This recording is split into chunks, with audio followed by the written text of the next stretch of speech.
I do love it. I do love it. In a few moments, I'm going to introduce our hosts and our co-authors to you. But first, let me tell you how the evening's going to go. I'm going to introduce our speakers one at a time with their bios, and then we're going to lead into their stories. After they've had a chance to tell you a bit of their story, we're going to have a formal presentation which will last about an hour. And Miriam and Jeffrey will go over the overview of the book, and then we're going to highlight 4 chapters. So each of the couples will be able to talk more in depth about 2 chapters. And that'll be a lot of fun. Then we're going to have some time for you to talk with each other. And we'll finish with questions and answers. And after that, we'll have a book signing, and you can talk and relax and network and connect with each other. Okay, great. Great, outstanding job. Thank you. You did very genuine. Yeah. Oh, good. Thank you very I much. hire you. Very relaxed. Okay. I've been doing this for a while, my kid. Yeah. So first, I would like to introduce to you Miriam Hawley and Jeffrey McIntyre, our authors. Miriam Hawley and Jeffrey McIntyre are the CEO and president of Alignment Inc., a business coaching and consulting company specializing in leadership development, systems thinking, and organizational change. Miriam and Jeffrey work separately and together with executive management teams and entrepreneurial individuals, couples, and families to create relationships aligned with extraordinary results. Truly. Miriam is a founder of the Boston Women's Health Book Collective, Inc., the organization you might recognize as being responsible for writing the bestseller, Our Bodies Ourselves. Whoa. A book that shifted the national and international dialogue about women's health, sexuality, and power. She was honored in 2012 and featured along with Gloria Steinem and 98 other women as one of the makers, Women Who Make America, otherwise known as 100 Groundbreakers Who Changed the World. You can read about this on the website makers.com. Miriam is a catalyst for global transformation and has a contagious and inspiring commitment to living life fully. Miriam has a passion for working with entrepreneurs and co-preneurial couples. Jeffrey is expert in working with health and medical professionals. He is the creator of the 7 Intelligences of Leadership, a comprehensive, integrative, and systemic approach to becoming an effective leader.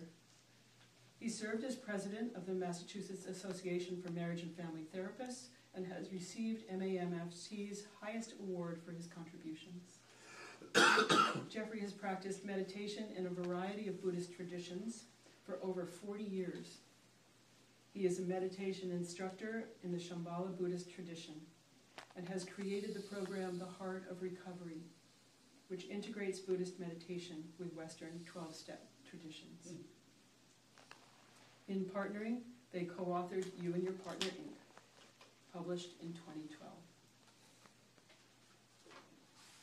So let's start with their story. Miriam and Jeffrey created a book by consulting with and interviewing 50 couples and finding the commonalities to creating success in business life and love.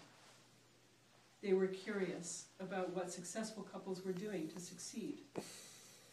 They were exploring what was required to fully express their vision, their commitment, and to fulfill their purpose as individuals and as a couple.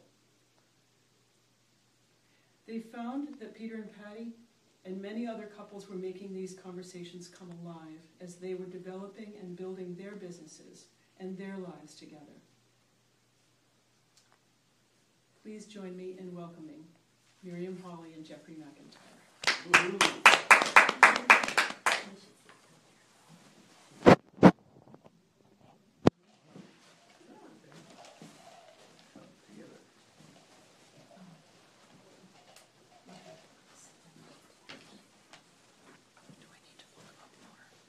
Well, good evening. It's really great to be with all of you this evening and talk about this subject, which we both love dearly.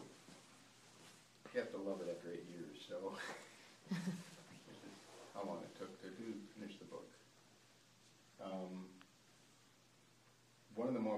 things I'd like to have you know about the book is that it really was a labor of love. We started out in 2004, 2003 with presenting work that Mary Elizabeth just described, the leadership work up in Canada at the Family Firm Institute. And the way my mind works is it niggles at something and then naggles at something, and finally it kind of makes it to the surface that something was going on. So I was interested in the whole idea of this leadership and how leadership takes place in families and family businesses. And it dawned on me at one point that there was a whole lot of discussion of family businesses about the way it's transferred directly over time. But in fact, there was nothing there in terms of what brought couples together to even consider either one person being in charge of the business or for them to do the business together. No idea. I never really thought about that. And so I really began talking with Miriam as we were going through the conference in Toronto about the Family Firm Institute's conference in Toronto, to how to really bring forth this whole new dimension of people. And there was a name for it that a woman out in the West Coast had given to it, copreneurship. And so I thought, let's go talk to all the people who are thinking that way. Let's see what we can find out. And that began the investigation that Miriam will describe in terms of just getting connected to people and then them introducing us to more people. And out of that came... You're doing a great job describing it. You're in the book. No, continue. I'm going to talk about the difference that the book that we want to make in the world. So say some more about it. Yeah, that's good. You're doing great. You're doing fine.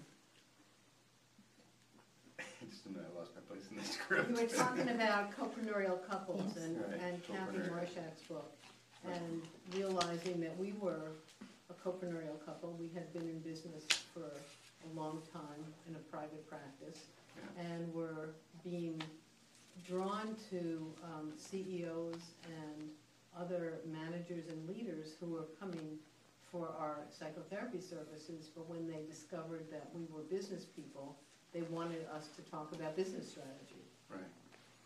One of the other things that it was a kind of nascent or sort of a very small part of the background of the conversation was, as a family therapist, I'd worked a lot with issues of power and issues of how the parents work as agents of power or not. Mm-hmm. And so I began to work in terms of trying to understand that in terms of the whole team I was part of at the Cambridge Hospital. And those two sort of flowed together in the early 90s, and then this came up to the early 2000s. Then there was this discovery that we made when we were on trips to the Adirondacks about a great-grandfather of mine. And he turned out to be a very entrepreneurial Scotsman, very powerful person in all of the life of Albany, New York. And it sort of gave a permission that I had never felt before to go into business. I'd grown up in a family that was artisans and tool and die makers, to really go into business as a business person and to understand what that meant. And so I read up on dear old Archibald McIntyre and felt very kind of grounded in some way that was very special, that there was a family lineage there. And I think we both, you discovered it for yourself a little bit later than I discovered it for myself, right. And really understanding that there were a lot of entrepreneurs in my family, and I saw that an aunt and uncle, for instance, had a lot of freedom that, my parents didn't have as working people connected to a company. And I wanted some of that. And so, I began to really think about what does it mean to be a copreneurial couple? And we got very curious and started to interview other couples like Peter and Patty and figure out what were the common threads. And I think the other thing that is really important in terms of what has united us from the very beginning is a vision of making a difference in the world. And one of the things that we discovered as we were going through interviewing dozens and, over 50 people and talking to a lot more people than we actually even interviewed, is there was a common thread through many of the couples who also saw their relationships as outward-facing relationships. And by that I mean relationships to make a difference, that part of their mission, part of their purpose in being together as a couple was to make a difference in the world. And both of us grew up in families that were really committed to making a difference. And so one of the things about this book that we hope for is that in having the stories of Peter and Patty and our stories and other couples in the book, that people will see the difference people can make by taking charge of the fullness of their personal and work lives, and really create a model for corporate business that is suffering from people not taking care of themselves as well as they might. And Peter and Patty as chiropractors certainly know that. So there's a vision that's embedded in the stories of a lot of couples who really are inspiring to the world at large. And one of the things that, as we began to see that this was happening, this inspiration, we were inspired to get the book out. So, right, And now you have 2 minutes left. You won't use them. Well, they don't have to use it if they don't want to. You don't have to use it. And one of the valuable things of doing this is seeing how long things take. Yeah, I think that's sufficient. That's great. Yeah. It's awesome. Thank you. Hey.